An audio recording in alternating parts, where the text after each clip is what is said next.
Chers participants, nous allons vers la séance du panel de haut niveau qui va commencer d'abord par l'allocution de bienvenue aux participants, l'allocution de son Excellence M. Macky Sall, président de la République du Sénégal. Et après l'allocution, je vais revenir, parce qu'il m'a été fait l'honneur d'animer le panel de haut niveau où nous aurons Monsieur le Président de la République du Sénégal, Monsieur le Premier ministre du Gabon, Monsieur le Premier ministre du Togo, Monsieur le ministre de la Défense de France et Monsieur Hervé Larsou, sous-secrétaire général des Nations Unies chargé des opérations de maintien de la paix. Voilà, donc Monsieur le Président de la République, pour votre allocution. Je vous remercie. Monsieur le Premier ministre Daniel Ona-Ondo du Gabon, Selom Komi Classon de la République togolaise, Mohamed Ben Abdallah Dionne du Sénégal, M. Jean-Yves Le Drian, ministre de la Défense française, M. Latrouk, représentant spécial du secrétaire général des Nations Unies, Mesdames et Messieurs les ministres, Messieurs les représentants de la Commission de l'Union africaine, Monsieur le Président de la Commission de la CEDEAO, Excellences, Mesdames, Messieurs les ambassadeurs, Mesdames, Messieurs, en vos différents rangs et qualités, distingués participants, Mesdames et Messieurs, le peuple sénégalais et son gouvernement se réjouissent de vous recevoir à nouveau pour la deuxième édition du Forum international de Dakar sur la paix et la sécurité en Afrique. Je vous souhaite à tous et à toutes la bienvenue et un agréable séjour au Sénégal. Je voudrais particulièrement remercier toutes les délégations, cette fois-ci, qui sont venues de partout, d'Asie, d'Amérique, d'Europe, d'Afrique, et qui ont fait le déplacement de Dakar. Et c'est pour pérenniser cet important cadre d'échange sur la paix et la sécurité en Afrique que nous avons décidé de la tenue annuelle de ce rendez-vous.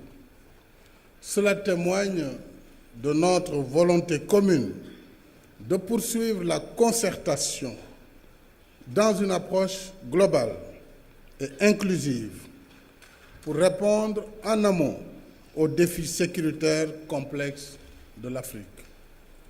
D'autant plus que les crises, lorsqu'elles éclatent, sont plus difficiles à résoudre. C'est pourquoi il est important de privilégier une approche préventive, d'anticiper sur les menaces à la paix et à la sécurité, en lieu et place d'une démarche curative quand le mal est déjà installé. Mesdames et Messieurs, nous connaissons la typologie classique des menaces à la paix et à la sécurité en Afrique, qu'il s'agisse de la lutte pour le contrôle du pouvoir politique ou des ressources naturelles. Les conflits frontaliers et identitaires font partie de cette typologie maîtrisée. À ces racines du mal se sont malheureusement ajoutées d'autres causes d'instabilité. Je pense notamment au trafic de drogue, à la piraterie maritime, à la criminalité organisée et au terrorisme. Ces sources d'instabilité sont encore plus diffuses, donc plus difficiles à cerner et à traiter, surtout qu'elles peuvent prendre corps hors du continent et influer négativement sur la stabilité et le développement de l'Afrique. C'est dire que nos défis en la matière sont nombreux, surtout que le terrorisme a tendance à se sanctuariser en Afrique parce que ces cerveaux, agissant en réseau, considèrent le continent comme le ventre mou du système international. Voilà pourquoi les formes traditionnelles de prévention et de maintien de la paix sont peu opérationnelles, pour ne pas dire inefficaces. Je suis désolé, monsieur le représentant de l'ONU. Ce n'est pas l'ONU qui est en cause, mais le système n'est pas opérant par rapport à la nature aujourd'hui des risques et des menaces tels que nous le vivons. Et l'exemple du théâtre malien est éloquent à ce propos. En raison de la nature même des risques, les missions de paix sont devenues plus complexes. Quand on fait face à des gens surarmés et déterminés, de surcroît, sans foi ni loi, seule une réponse vigoureuse et tout aussi déterminée s'impose. D'où l'importance de mandats adaptés aux circonstances, de règles d'engagement précis et d'équipements adéquats, si nous ne voulons pas que nos pays soient des cibles faciles sans moyen de se défendre. Lutter efficacement contre le terrorisme en Afrique, c'est aussi développer des solutions régionales dans une approche qui concilie le souci d'ouverture des frontières inhérent au processus d'intégration africaine et l'impératif de vigilance qu'impose la lutte contre la criminalité transnationale et le terrorisme. Il faut donc renforcer la collaboration entre nos services en matière de renseignement et d'échange d'informations, de collecte de données et de surveillance des réseaux de la criminalité transnationale. C'est à ce prix seulement que nous pourrons combattre de manière plus efficace et durable ces menaces qu'aucun pays à lui seul ne peut éradiquer. Je souhaite que le sommet CEDEAO-CEAC que nous envisageons de tenir prochainement sur la lutte contre le terrorisme examine sérieusement cet aspect de la coopération interrégionale. Mais la paix et la sécurité en Afrique conditionnent aussi la paix et la sécurité dans le monde. D'une certaine manière, ce qui touche le continent affecte aussi d'autres pays du monde. Il en est ainsi de la logique djihadiste, alimentée par une rhétorique radicale qui pousse des jeunes à commettre des attentats ou combattre à l'étranger. Pensons par exemple à tous ces jeunes embrigadés dans différents pays pour combattre en Syrie, en Afghanistan ou sur d'autres théâtres de conflits armés. En conséquence, nous devons continuer à travailler avec les pays et institutions partenaires en matière de prévention et de règlement des crises, de maintien et de consolidation de la paix. Nous devons continuer à lutter contre les causes profondes d'instabilité par la promotion de l'état de droit, l'éducation, la formation et l'emploi des jeunes pour leur donner des raisons d'espérer et les prémunir contre les chantres de l'obscurantisme et de l'extrémisme qui mènent à la violence. Parce que c'est dans l'ignorance, la pauvreté et l'exclusion sociale que certaines causes d'instabilité trouvent un terreau fertile à leur éclosion. C'est dans ce terreau qu'il faut éliminer les germes du mal pour une vision plus cohérente de la paix et de la sécurité en Afrique. Autrement, nous aurons traité les symptômes en laissant de côté la maladie. Je déclare maintenant ouverts les travaux de la deuxième édition du Forum de Dakar sur la paix et la sécurité en Afrique et vous remercie de votre aimable attention. C'est un rapport avec Sharm el-Sheikh et Sharm el-Sheikh est extrêmement important pour l'économie égyptienne, pour le peuple égyptien et nous avons donné des chiffres pour montrer que nous devons tous prendre conscience que l'Égypte, ce n'est pas l'Égypte seulement qui traverse un moment difficile, c'est tous les amis de l'Égypte, c'est-à-dire tout le continent africain. Et il est important dans des moments comme ça que ce ne soit pas nos amis européens, américains qui manifestent les premiers leur solidarité à l'Égypte. C'est l'Afrique qui doit se dresser d'abord, comme un seul homme ou comme une seule femme, pour manifester sa solidarité à l'Égypte. Ça manque parfois. Ce forum a réussi quelque chose de très positif en ce sens que l'année dernière, nous avions abordé plus de 9 thèmes liés à la question de la sécurité. Cette année, nous avons fait ce qu'on appelle un forum de concentration thématique. Nous nous sommes concentrés sur le fléau du terrorisme. Nous nous sommes concentrés sur les réponses africaines aux défis de la sécurité, aux défis du terrorisme. Et nous nous sommes concentrés sur les partenariats internationaux. Mais nous devions forcément avoir ce qu'on appelle l'intelligence des situations. Nous ne pouvions pas tenir une telle rencontre sans parler de la piraterie maritime, dont l'Afrique va abriter un sommet au Togo dans les mois à venir. Et nous avons eu l'occasion de donner la chance aux autorités togolaises de nous présenter ce projet de l'Union africaine.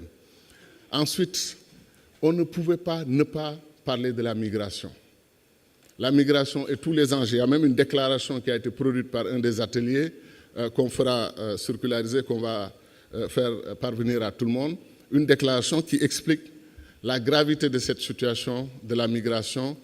Et c'est heureux que nos leaders rencontrent les leaders européens. Parce que toute démarche unilatérale va approfondir la gravité de cette crise. L'Afrique est en crise à cause de la migration, l'Europe est en crise à cause des problèmes de la migration.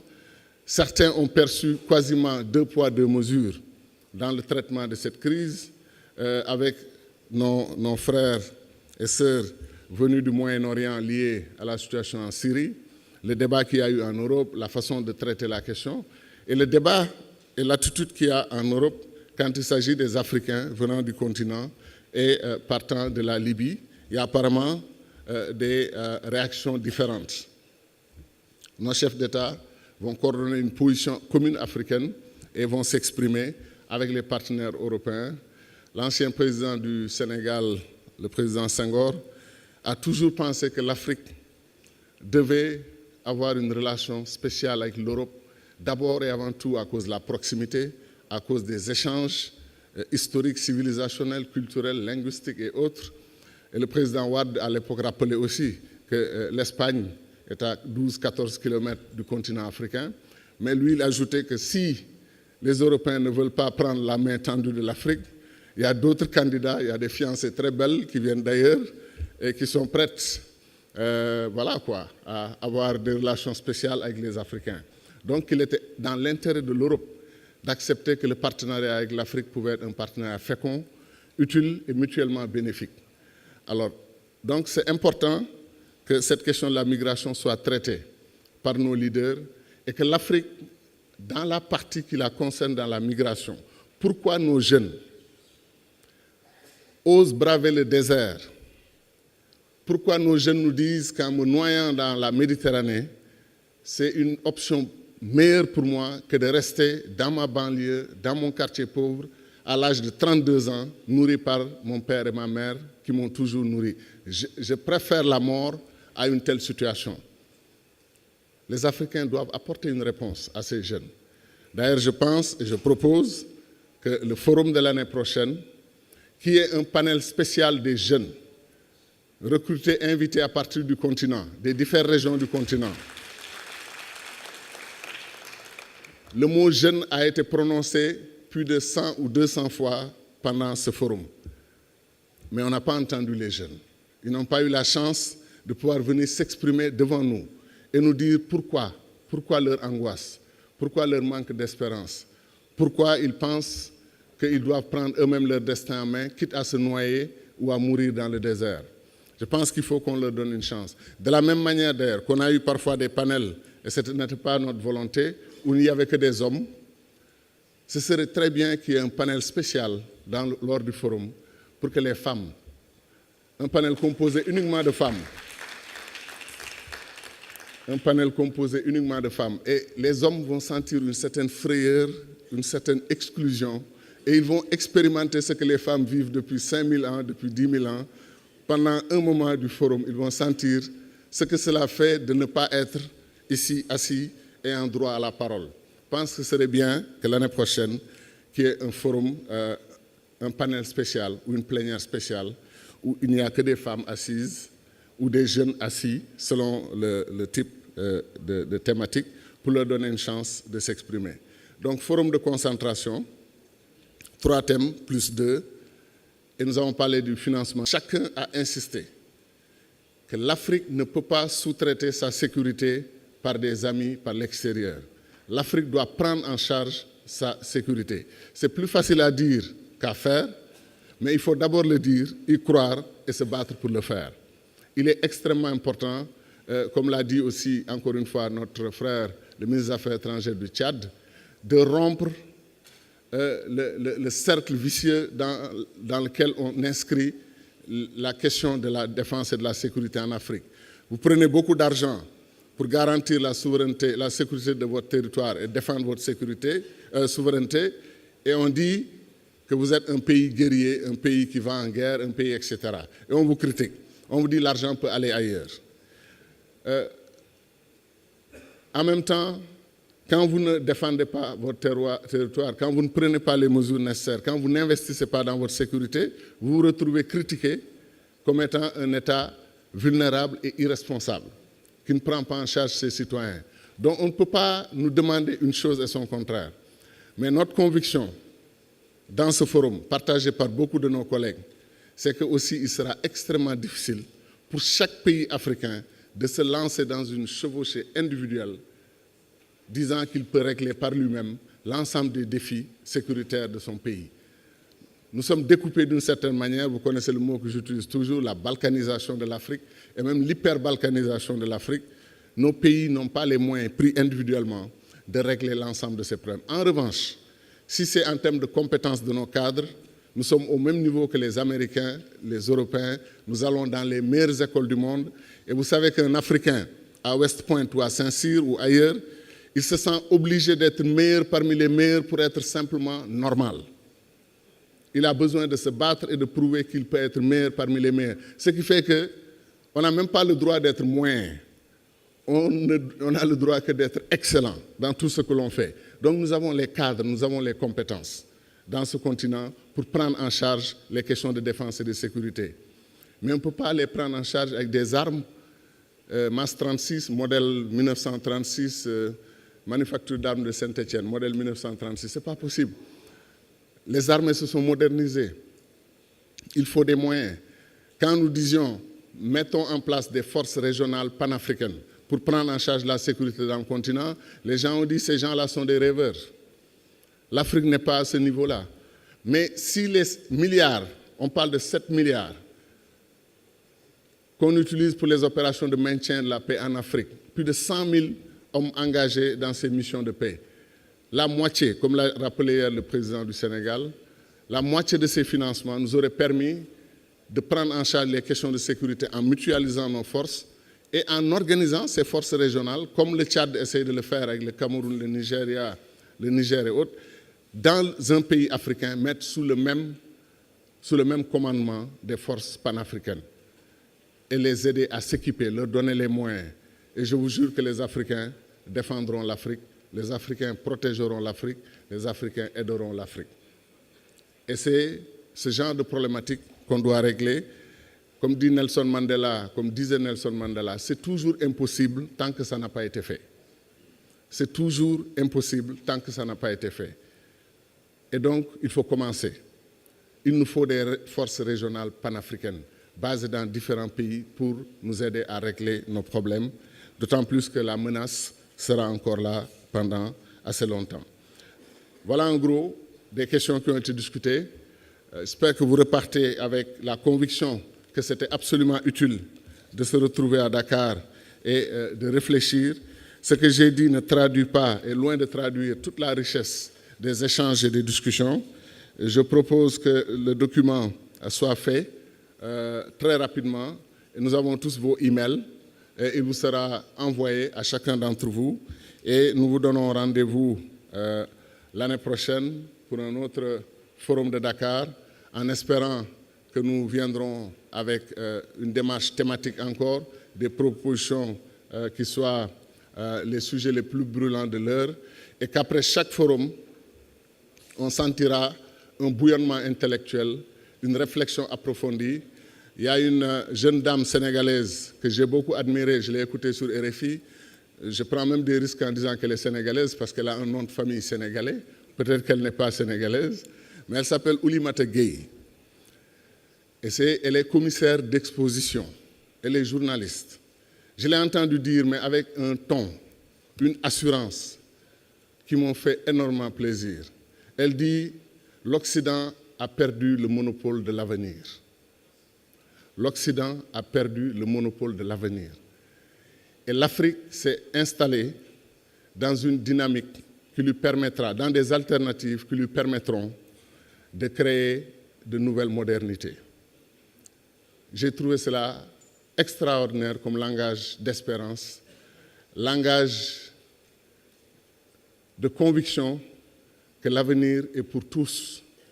Il suffit d'avoir le courage et l'audace de penser que les Africains ont leur part d'avenir, comme disait Alioune Sall, et il suffit de développer ce désir d'avenir et de se battre pour cet avenir, et nous pouvons avoir un avenir radieux pour nos enfants, 1 milliard d'Africains, plus de 60% de jeunes, plus d'un tiers des ressources naturelles du monde, toutes les richesses du monde disponibles sur ce continent.